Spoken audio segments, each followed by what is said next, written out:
कहानी की शुरुआत एक बड़े से जंगल को दिखाते हुए होती है जहाँ पर कई तरह के खतरनाक जानवर रहते थे। इन जानवरों का शिकार करने बहुत से शिकारी दूर दूर से आते थे। इन्हीं में से रॉबर्ट और जॉन नाम के दो शिकारी भी शिकार करने इस जंगल में आए थे। तभी रॉबर्ट एक शेर को देखकर उसका शिकार करने लगता है, लेकिन तभी वो शेर वहाँ से भाग जाता है। ये देखकर जॉन रॉबर्ट पर बहुत गुस्सा करता है क्योंकि वो हर हाल में उस शेर का शिकार करना चाहता था। जिसके बाद वो रॉबर्ट को टेंट में जाने को कहता है और खुद कुछ शिकारियों को लेकर शिकार करने के लिए जंगल में निकल जाता है। वहीं जॉन के साथ कई लोकल लोग भी थे जो उस जंगल का कोना कोना जानते थे। इसी दौरान जॉन की नजर एक गेंडे के निशान पर पड़ती है। तभी एक लोकल आदमी उसे बताता है कि ये राइनो कबीले का निशान है और इस निशान का मतलब है कि इसके आगे से अब राइनो कबीले की सरहद शुरू हो जाती है। अब जॉन आगे जाकर देखना चाहता था, लेकिन वो लोकल आदमी उसे रोकता है और उसे समझाने लगता है कि राइनो कबीला बहुत खतरनाक है। लेकिन जॉन उसकी बात नहीं सुनता और अकेला ही राइनो कबीले की सरहद पर जाने लगता है। अब वो धीरे धीरे आगे बढ़ ही रहा था कि तभी कुछ जंगली लोग उसे घेर लेते हैं। वो जॉन से कहते हैं कि तुम राइनो कबीले की सरहद पर आ चुके हो, हम स्टार कबीले के लोग हैं और हम राइनो कबीले की रक्षा करते हैं। जो कहकर वो जॉन को अपने साथ ले जाने लगते हैं। जल्दी ही वो लोग स्टार कबीले तक पहुंच जाते हैं, जहां उनका लीडर जॉन से कहता है कि तुम्हें यहाँ पर नहीं आना चाहिए था,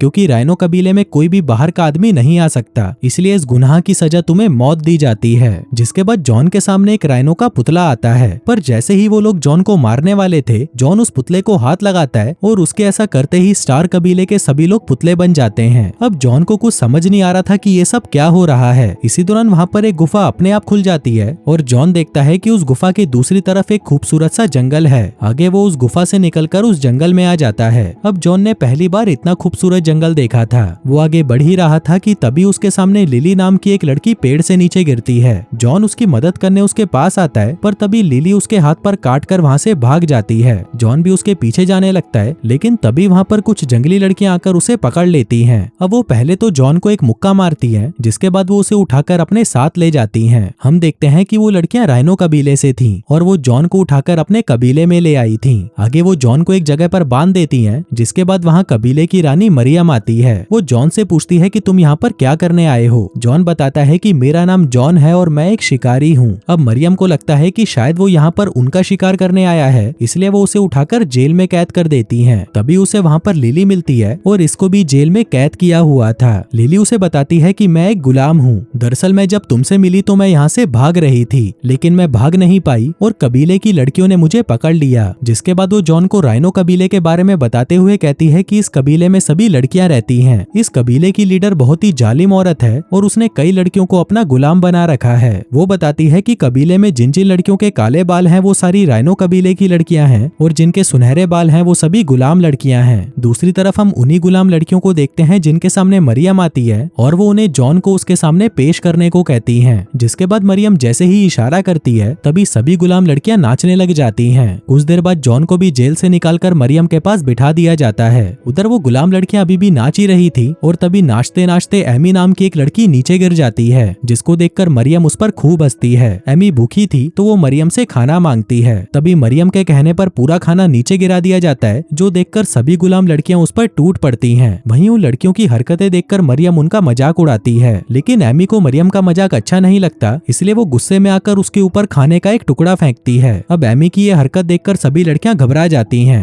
वहीं मरियम उठकर एमी के पास आती है, जिसके बाद पहले तो वो उसे खूब मारती है और फिर उसकी जान ले लेती है। उधर मरियम की बेरहमी देखकर जॉन भी हैरान था। थोड़ी देर बाद मरियम अपने कमरे में आती है और फिर उसके बुलाने पर जॉन को भी उसके पास भेजा जाता है। आगे मरियम जॉन को अपने बिस्तर पर बिठाकर उसे दारू पिलाती है, जिसके बाद वो उसके साथ इंटीमेट होने लगती है। लेकिन तभी जॉन उसे रोक देता है। मरियम उसे कहती है कि मुझे तुम्हारे साथ सोना है, लेकिन जॉन उसे मना कर देता है। आगे मरियम के बार बार रिक्वेस्ट करने पर भी जब जॉन नहीं मानता तो मरियम गुस्से में आकर उसे जेल में डाल देती है। हम देखते हैं कि इस बार जॉन को गुलामों की जेल में भेजा जाता है, जहाँ पर कई गुलाम आदमी काम कर रहे थे। तभी उनमें से एक आदमी जॉन को बताता है कि जब भी जंगल में कोई आदमी आता है तब मरियम उसे पकड़कर अपना गुलाम बना लेती है और उससे तब तक काम करवाती है जब तक वो मर नहीं जाता। फिर आधी रात को रानी के कहने पर सभी गुलाम लड़कियां राइनो के पुतले के पास आती हैं। हम देखते हैं कि ये राइनो कबीला राइनो की पूजा करता था और उनका मानना था कि इसी के जरिए हम अपने देवता से बात कर सकते हैं और ये कबीला अपने देवता को खुश करने के लिए हर हफ्ते उसे एक लड़की चढ़ावे के तौर पर देता था। अब मरियम वहाँ पर आती है और फिर उसके कहने पर बारी बारी से लड़कियां उसके पास आती हैं। उधर राइनो देवता झाड़ियों के पीछे से सभी लड़कियों का शरीर देख रहा था। आगे सभी लड़कियों को देखने के बाद वो टीना नाम की एक लड़की को पसंद कर लेता है, जिसके बाद सभी लड़कियां मिलकर टीना को तैयार करती हैं, क्योंकि अब टीना को ही उस देवता को खुश करना था। आगे टीना को तैयार कर उस पुतले पर बिठा दिया जाता है, जिसके बाद सभी लड़कियां वहां पर आकर माथा टेकती हैं और वहां से अपनी गुफा में चली जाती हैं। जिसके बाद आखिर में रानी भी उसे माथा टेक कर वहां से चली जाती है और तभी उसके जाते ही वो देवता वहां पर आकर टीना को अपने साथ ले जाता है। दूसरी तरफ जेल में जब सभी गुलाम सो रहे थे तभी वहां पर लिली जॉन के पास आती है। वो उसे नींद से जगाती है और उसे अपने देवता के बारे में बताने लगती है। वो कहती है कि रानी हर हफ्ते उस देवता को लड़की देती है, जिसके बाद वो देवता उसके साथ इंटीमेट होकर उसे मार देता है। लिली जॉन से मदद मांगती है क्योंकि उसे विश्वास था कि वो जॉन ही है जो सभी गुलाम लड़कियों को मरियम के चंगुल से छुड़ा सकता है। फिर एक दिन जब मरियम अपने कमरे में नहा रही थी तभी वहाँ पर जॉन आता है जो उससे कुछ बात करना चाहता था। तभी मरियम के कहने पर जॉन को उसके सामने पेश किया जाता है। जॉन उसे कहता है कि मैं तुम्हारे साथ इंटीमेट होने के लिए तैयार हूँ। ये सुनकर मरियम बहुत खुश होती है और उसे कहती है कि पहले तुम मेरे साथ इंटीमेट होगे और फिर मेरे कबीले की सभी लड़कियों के साथ। दरअसल ये सब जॉन का प्लान था। वो मरियम के करीब आना चाहता था ताकि मौका मिलने पर वो मरियम को मार सके और उन सभी लड़कियों को आजाद कर सके। वो मरियम की सारी बातें मानने के लिए तैयार हो गया था। तभी मरियम उसे अपने पास बुलाकर उसके करीब आने लगती है। वहीं उन्हें ये सब करता हुआ देखकर कबीले की बाकी लड़कियों का मन भी उछलने लगता है। अब जॉन रानी को शांत कर देता है, जिससे खुश होकर मरियम नाचने लगती है और ये सब कबीले की बाकी लड़कियां भी देख रही थीं। वहीं मरियम जिस तरह से जॉन के सामने नाच रही थी वो सब देखकर लिली को उससे बहुत जलन होने लगती है। दरअसल उसे जॉन से प्यार हो गया था, इसलिए मरियम को जॉन से चिपकता हुआ देखकर उसे बहुत गुस्सा आता है। फिर कुछ देर नाचने के बाद मरियम अपने कमरे की तरफ जाने लगती है। उधर जॉन अपने लिए खाना लेने लगता है और फिर खाना लेकर वो जैसे ही मरियम के पीछे जाता है तभी लिली उसे आवाज लगाकर कहती है कि मैं तुमसे बहुत प्यार करती हूँ और जॉन तुम्हें हमारी मदद करने के लिए इस मरियम का गुलाम बनने की कोई जरूरत नहीं और ना ही तुम्हें इसके साथ इंटीमेट होना चाहिए। अब लिली की बात सुनते ही मरियम जॉन पर गुस्सा करने लगती है। अब इससे पहले कि वो उसे कोई सजा देती जॉन उसे धक्का देकर नीचे गिरा देता है। अब मरियम गुस्से में खड़ी होती है और उसके कहने पर जॉन को बंदी बना लिया जाता है, जिसके बाद वो लोग लिली को भी पकड़ लेते हैं। आगे जॉन को वापस गुलामों के जेल में डाल दिया जाता है, पर वहीं मरियम के कहने पर लिली को तैयार किया जाता है। दरअसल उसने ये फैसला किया था कि वो आज के दिन स्पेशल तौर पर राइनो को बुलाएगी और लिली को उसको सौंप देगी। उधर लिली भी समझ गई थी कि उसके साथ आगे क्या होने वाला है, जिसके बाद मरियम के कहने पर उसे पुतले पर बिठा दिया जाता है और फिर सभी लड़कियां एक एक करके उसके आगे माथा टेक कर जाने लगती हैं। दूसरी तरफ गुलाम जॉन की हथकड़ियां खोलने की कोशिश कर रहे थे और जल्दी ही वो उसकी हथकड़ियों को तोड़कर उसे आजाद कर देते हैं, जिसके बाद वो सभी जेल से बाहर आ जाते हैं और राइनो कबीले की लड़कियों पर हमला कर देते हैं। वहीं देवता लिली को लेने झाड़ियों से बाहर आ चुका था, पर इसी दौरान जॉन भी वहां पर आ जाता है और इससे पहले कि वो देवता लिली को अपने साथ लेके जाता जॉन उस पर टूट पड़ता है और उसका नकाब उतार देता है। वो देखता है कि देवता के नकाब के पीछे तो एक जंगली था। जॉन जल्दी से लिली को बचाने जाता है, पर तभी वो जंगली उसे रोकने लगता है। इसी बीच मरियम भी लिली को मारने की कोशिश करती है, लेकिन तभी जॉन उसे धक्का देकर दूर कर देता है, जिस दौरान उसका सिर चट्टान से टकराता है और वो बेहोश हो जाती है। पर तभी और भी कई सारे जंगली आदमी झाड़ियों से बाहर आते हैं। दरअसल ये लड़कियां जिन्हें अपना देवता मान रही थी वो सभी जंगली आदमी थे